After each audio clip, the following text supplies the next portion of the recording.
નવરાત્રિનો તહેવાર ચાલી રહ્યો છે। માની આરાધના કરવાના 9 દિવસો છે અને આ જ 9 દિવસોની અંદર દરેક સમાજ પોતપોતાની રીતે માની આરાધના કરતો હોય છે। તેવામાં ક્ષત્રિય સમાજની મહિલાઓ પણ તલવાર સાથે રાસ રમીને માની આરાધનાઓ પણ કરતી હોય છે। નમસ્કાર, આપ જોઈ રહ્યા છો ન્યૂઝરૂમ ને આપની સાથે હું છું પ્રદીપ। ગુજરાતની અંદર નવરાત્રિનું વિશેષ મહત્વ છે અને આ જ નવરાત્રિને લઈને ખાસ ક્ષત્રિય સમાજની અંદર ખૂબ જ વિશેષ મહત્વ છે। એક તો દશેરાના દિવસે ક્ષત્રિય સમાજ દ્વારા શસ્ત્રનું પૂજન થતું હોય છે અને બીજી તરફ ક્ષત્રિય સમાજની અંદર જે શસ્ત્રોની સાથે સાથે શાસ્ત્રોનું પૂજન કરવા માટે શસ્ત્રોનું મહત્વ જે છે તે સમજવામાં પણ ક્યાંક લુપ્ત થતું હોય તેવું લાગ્યું છે। જેને લઈને ક્ષત્રિય સમાજની મહિલાઓ દ્વારા તલવાર રાસના આયોજન કરવામાં આવે છે કે તલવાર રાસના આયોજનથી શસ્ત્રકલા જે છે કે જે લુપ્ત થતી હોય તે ક્યાંક બચાવી શકાય તેના પ્રયત્નો કરવામાં આવી રહ્યા છે। બીજી તરફ રાજકોટની અંદર દર વર્ષે મહિલાઓ આ તલવાર રાસ રમતી હોય છે અને આ તલવાર રાસ રાજકોટની અંદર મહિલાઓ જે છે તે લુપ્ત થતી કલાને બચાવવા માટે પ્રયત્ન હાથ ધરતી હોય છે। દર વર્ષે તલવાર રાસની અંદર ક્ષત્રિય સમાજની મહિલાઓની અંદર દર વર્ષે પોતાની એક નવી ટીમ જે છે તે આવતી હોય છે ને કે જેની અંદર 10 વર્ષથી લઈને 50 વર્ષની મહિલાઓ જે છે તે આ શસ્ત્ર સાથે એટલે કે તલવાર સાથે રાસ રમતી હોય છે। આ પ્રસંગે રાજકોટના રાણી સાહેબા કાદંબરી દેવીજીએ ખાસ વાતચીત કરી હતી કે રાજકોટની અંદર નહીં પરંતુ સમસ્ત ક્ષત્રિય સમાજની અંદર આ જે કલા જે છે તે લુપ્ત ન થાય તે માટે અમે દર વર્ષે અથાગ પ્રયત્ન કરીએ છીએ। શું કહ્યું એકવાર એ પણ સાંભળો રાણી સાહેબે। આ અમારું 16મું વર્ષ છે તલવાર રાસનું। પરંપરાગત જે થાય છે દર વર્ષે અને દીકરીઓ એમાં પાર્ટિસિપેટ કરે છે, અમારા સમાજના બહેનો એમાં પાર્ટિસિપેટ કરે છે। તલવાર રાસની કેટલા મહિના પ્રેક્ટિસ શરૂ હોય છે? તલવાર રાસની પ્રેક્ટિસ મહિનાથી 1.5 મહિના સુધી પ્રેક્ટિસ હોય છે અને પ્રેક્ટિસ એટલે જરૂરી હોય છે કેમ કે દર વર્ષે અમારે નવું ક્રાઉડ હોય છે, નવો ગ્રુપ હોય છે। જે ગ્રુપ પહેલાં કરે છે એ લોકો શીખીને વયા જાય છે અને દર વખત અમારી નવી એન્ટ્રી આવે છે। જેમ કે 16 વર્ષથી અમે આ જ કાર્યક્રમ કરી છીએ તો દીકરીઓ અને બહેનોનું જ પણ આગળથી કહેવાનું હોય છે કે અમે કંઈક નવું કરવા માંગીએ છીએ, એટલે એ લોકોને છૂટ છે, એ લોકોને જે કરવું હોય એ લોકો કરે છે અને એમાં એ લોકોની પોતાની જ પ્રતિભા બહાર આવે છે અને આ વખતે પણ આપણે કંઈક ચોક્કસ નવું કરીને દેખાડશે। પરંપરા તો આ આપણી બહુ જૂની છે। સનાતન સંસ્કૃતિમાં શસ્ત્રની બહુ મહત્વપૂર્ણ ભૂમિકા છે અને ખાસ કરીને અમારા સમાજ માટે શસ્ત્ર એક બહુ મહત્વપૂર્ણ વસ્તુ છે।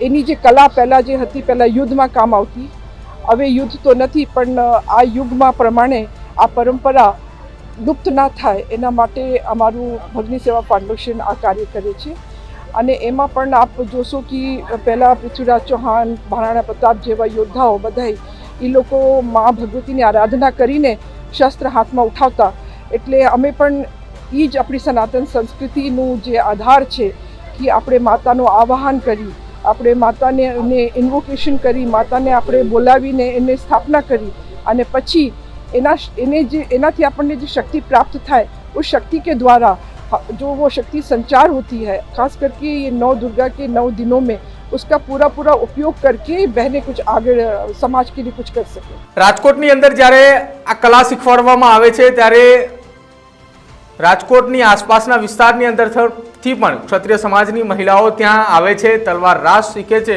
અને પોતાની જે લુપ્ત થતી કલા જે છે તે બચાવવા માટેના પ્રયત્નો કરતી હોય છે। આમ તો નવરાત્રિ એટલે માની આરાધના કરવાનો તહેવાર છે, નારી શક્તિનું પૂજન કરવાનો આ તહેવાર છે અને આ જ પૂજન કરતી વખતે મહિલાઓ પણ જે છે તે મા જગદંબાનું રૂપ ધારણ કરીને રાસ રમતી હોય તે પ્રકારના દ્રશ્યો જે છે તે પણ જોવા મળી રહ્યા છે। તલવાર સાથે આ જગદંબા જે છે તે ઘૂમી રહી છે ને પોતાની લુપ્ત થતી કલા એ સમાજની યુવતીને, સમાજની વિરાંગનાઓને આ કલા આવનારી સમયની અંદર મળી રહે તે માટેનો ક્ષત્રિય સમાજની બહેનો યથાર્થ પ્રયત્ન પણ કરી રહી છે। આ બહેનો દ્વારા શું કહેવામાં આવી રહ્યું છે એ પણ સાંભળો. જી, ભગીની સેવા ફાઉન્ડેશન આજે બીજા નોરતે જે પ્રાચીન ગરબા છે એ રજૂ કર્યા છે, જેમાં વિશિષ્ટ પ્રાચીન રાસ એટલે કે તાલી રાસ, દાંડિયા રાસ, ગરબા રાસ જેવા રાસ રજૂ કર્યા છે. અને સાથે ખાસ તો કે ભગીની સેવા ફાઉન્ડેશન જેના માટે પ્રચલિત છે એવા તલવાર રાસ, અને એ જ તલવાર રાસમાં જે અમે દર વર્ષ કંઈક ને કંઈક જે ઉમેરતા જઈએ છીએ. ગયા વર્ષ ને એની પહેલાંના વર્ષે આપણે બાઇક પર સ્ટન્ટ્સ જોયા છે, ગયા વર્ષે આપણે બુલેટ અને જીપ ઉપર સાથે કરતબો જોયા છે. આ વર્ષ જેમાં આપણે જોયું છે કે બુલેટ છે, જીપ છે, એક્ટિવા છે, જેમાં બહેનો દીકરીઓ બધા જ છે જે એક્ટિવા ચલાવે છે અને સાથે એક હાથે તલવાર ફેરવે છે. અને સાથે તો ખાસ આ વર્ષ અમારી સાથે ઘોડી પણ જોડાયેલી છે કે જેની સાથે અમે તલવાર રાસ રજૂ કરીએ છીએ. તલવાર એ કોઈ નાની મોટી વસ્તુ નથી, એક શસ્ત્ર છે જેના માટે પૂરેપૂરી શક્તિની જરૂર પડે. એટલે મા શક્તિને યાદ કરીને અમારી દીકરીઓ એકડાથી શરૂ કરે છે. તલવારનો વજન એવો નથી કે હલકું ફૂલકું આપણે રૂનો કોથળો ઉપાડ્યો છે અને થઈ જાય. એના માટે ખાસ અમે એકડાથી શરૂઆત કરીએ છીએ કે છેલ્લા 1.5 મહિનાથી એ લોકોએ પહેલેથી શીખી અને અત્યારે આપણી સામે રજૂઆત કરી છે. હું પહેલાં 4 વર્ષથી આરડી ઝાલા રાઇડિંગ ક્લબમાં માઉન્ટેડ પોલીસ સાથે પ્રેક્ટિસ માટે જતી, તો ત્યાં જ મને ટ્રેનિંગ મળી છે હોર્સ રાઇડિંગની. આજે તમે નવરાત્રિની અંદર જે રાસ થતો છે તેમાં કઈ રીતે તમે પરફોર્મ કરો? તેમાં મેં 2-3 દિવસની પ્રેક્ટિસ લીધી હતી એન્ડ હોર્સ સાથે ઓબ્વિયસલી થોડી લાઈક બોન્ડિંગ એન્ડ ઓલ. સો તલવાર રાસ હું ઘણા વર્ષથી ભગીની ક્લબમાં મેમ્બર હતી તો મને આવડતું હતું. સો બંનેને કમ્બાઈન કરીને હવે હોર્સ સાથે એકચ્યુઅલી હોર્સનું બિહેવિયર એકવાર ખબર પડી જાય પછી બહુ ડિફિકલ્ટી નથી. તો તલવાર રાસ કરવો અને ઘોડી સાથે તલવાર રાસ કરવો બંનેમાં શું તફાવત છે? મારા માટે તો બંને લાઈક મારા માટે બંને ઇઝી જ છે, લાઈક બે એક જેવું જ છે બિકોઝ યર્સની પ્રેક્ટિસ છે. તો હોર્સ રાઇડિંગમાં સેફટી માટે મારે gears, helmet and my boots, બસ એટલું જ.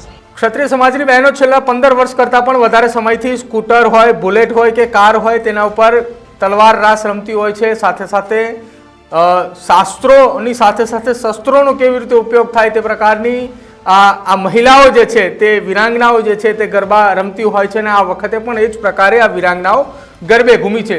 જો કે દર વર્ષે પણ રાજકોટની મહારાણી સાહેબા ત્યાં હાજર હોય છે અને આ વખતે પણ તેઓ ત્યાં ઉપસ્થિત રહ્યા હતા. નવા ક્ષત્રિય સમાજના બહેનો પણ જે છે તે આ રાસ શીખવા માટે આવ્યા હતા અને તેમને પણ રાસ શીખવાડવામાં આવ્યા. અને છેલ્લા લગભગ 1.5 મહિનાની યથાર્થ મહેનત બાદ આ તમામ મહિલાઓએ 9 દિવસ આ રીતે તલવાર રાસ સાથે શાસ્ત્રોની સાથે સાથે શસ્ત્ર લઈને માની આરાધના કરશે. આપનું શું માનવું છે આ લુપ્ત થતી કલાને બચાવવા માટેના પ્રયત્નોને લઈને એ અમારા કોમેન્ટ બોક્સની અંદર જરૂર જણાવજો. અમારી ચેનલ ન્યૂઝ રૂમને આજે જ લાઈક કરજો, શેર કરજો અને સબસ્ક્રાઈબ કરજો.